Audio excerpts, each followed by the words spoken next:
Assalamualaikum warahmatullahi wabarakatuh. Hari ini kita akan memasuki pembahasan mengenai sick leave and illness atau cuti dan sakit pada mata kuliah psikologi industri. Sebelumnya, Anda harus paham dulu mengenai jam kerja yang ada di Indonesia. Jam kerja yang ada di Indonesia diatur melalui Peraturan Ketenagakerjaan dalam Undang-Undang Nomor 13 Tahun 2003 Pasal 77 sampai 85, di mana di Pasal 77 Ayat 1 Undang-Undang Nomor 13 Tahun 2003 ini mewajibkan setiap pengusaha itu harus mengikuti ketentuan jam kerja. Ketentuan jam kerja di Indonesia ada dua sistem. Yang pertama, bekerja selama 6 hari dalam satu minggu, dalam artian bekerja satu harinya adalah 7 jam kerja atau total 40 jam kerja dalam satu minggu. Ketentuan yang kedua adalah mereka yang bekerja selama 5 hari kerja dalam satu minggu atau 8 jam kerja dalam satu hari yang totalnya juga akan tetap 40 jam dalam satu minggu. Nah, waktu kerja bagi perempuan itu diatur secara khusus melalui peraturan perundang-undangan. Yang pertama, pekerja atau buruh perempuan yang kurang dari 18 tahun dilarang dipekerjakan antara pukul 23 sampai jam 7 pagi. Ini sesuai dengan Undang-Undang Ketenagakerjaan Nomor 13 Tahun 2003 Pasal 76. Sedangkan ibu yang sedang hamil atau perempuan yang hamil dan dapat membahayakan kesehatannya dilarang bekerja antara pukul 23 sampai 7 pagi. Ini sesuai dengan pasal 76 ayat 3 dan 4 pada Undang-Undang Nomor 13 Tahun 2003 serta pasal 2 dan 8, 2 sampai 8 di Keputusan Menteri Tenaga Transmigrasi Nomor 224 Tahun 2003. Begitu juga dengan pengusaha yang tetap mempekerjakan buruh perempuan antara pukul 23 sampai 7 pagi wajib menyediakan beberapa persyaratan. Di antaranya adalah makanan dan minuman bergizi, menjaga kesusilaan dan keamanan di tempat kerja, serta menyediakan angkutan antar jemput. Nah, hal ini sesuai dengan Keputusan Menteri Tenaga Kerja dan Transmigrasi Nomor 224 Tahun 2003. Waktu lembur, kerja lembur, dan upah lembur juga diatur di peraturan perundang-undangan. Nah, di Undang-Undang Kerja tahun 2003 Nomor 13 diatur mengenai cuti tahunan, cuti sakit, cuti besar, cuti bersama, cuti hamil, dan cuti penting. Cuti tahunan didapatkan bagi karyawan tetap mendapatkan upah penuh sebagaimana pasal 84. Kemudian cuti sakit itu diperbolehkan sesuai dengan jumlah hari yang disarankan oleh dokter. Hal ini sesuai dengan pasal 93 ayat 2 dan pasal 81.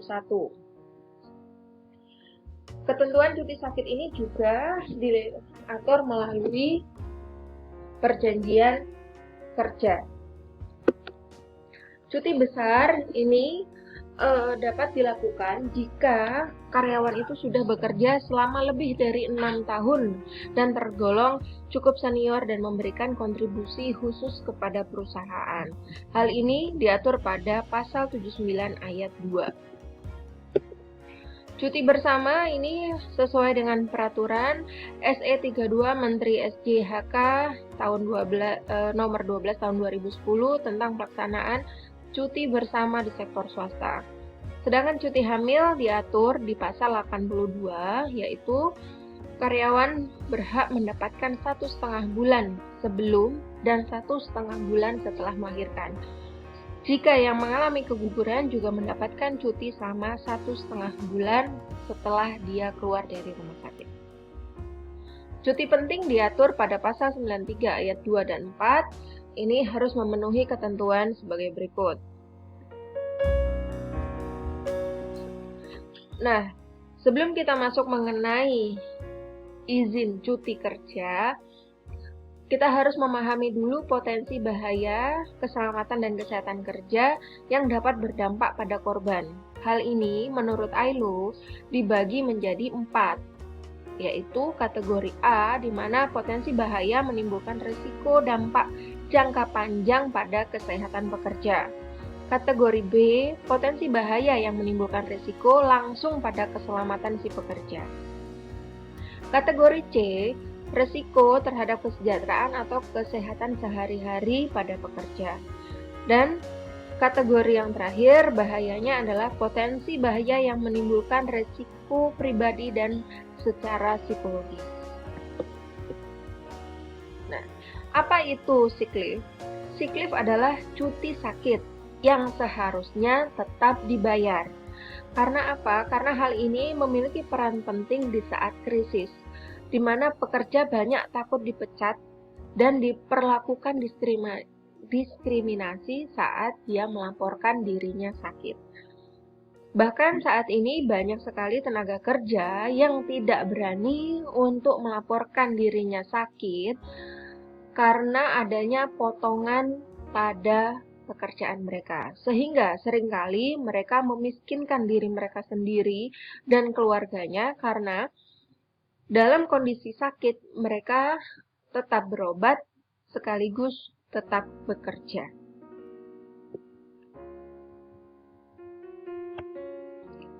Gagasan cuti sakit dibayar berdasarkan Konvensi ILO nomor 102 mengenai standar minimum tentang jaminan sosial yang menyatakan bahwa tunjangan sakit harus mencakup ketidakmampuan bekerja akibat kondisi yang tidak wajar dan melibatkan penangguhan pendapatan. Artinya, mereka yang cuti karena sakit, pendapatannya harus tetap dibayarkan. Begitu juga dengan Konvensi ILO nomor 130, Agenda Pekerjaan Layak ILO, dan Perlindungan Sosial yang dipimpin oleh ILO dan WHO dalam konteks 1 PBB juga menyaratkan bahwa mereka yang cuti akibat sakit harus tetap dibayar. Konsep cuti sakit dibayarkan jika memenuhi 2 komponen ini. Yang pertama, pekerja sakit disebabkan karena pekerjaan.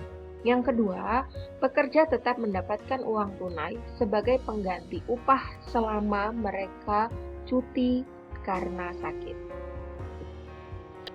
Menurut ILO, cuti sakit yang dibayar dapat didanai melalui yang pertama, pajak yang dipungut oleh pemerintah sebagai bagian dari pengeluaran sosial publik. Yang kedua, kontribusi atau pajak gaji dengan atau tanpa plafon di bawah perlindungan kesehatan sosial wajib skema. Yang ketiga, premi berbasis risiko, artinya pertanggungan dalam asuransi swasta. Dan yang keempat, dari dana pengusaha berdasarkan undang-undang, perjanjian kerjasama, tunjangan sakit, dan atau diberikan sebagai hak khusus bagi karyawan sebagai bagian dari perlindungan berbasis majikan. Pola cuti sakit itu harus dibayarkan dengan mempertimbangkan aspek seperti usia, jenis kelamin, tingkat pendapatan, sektor pekerjaan, dan perkembangan ekonomi. Data di Swedia mengenai hari cuti sakit itu tetap dibayarkan.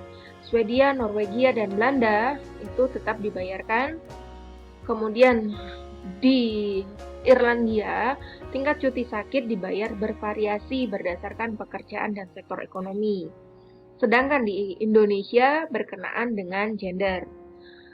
Di Amerika, mereka yang single, terutama perempuan dan orang tua tunggal, memiliki cuti sakit berbayar yang lebih banyak dari pekerja yang menikah. Selanjutnya juga ada di Amerika itu, jumlah hari cuti sakit dibayar lebih tinggi antara karyawan yang lebih tua.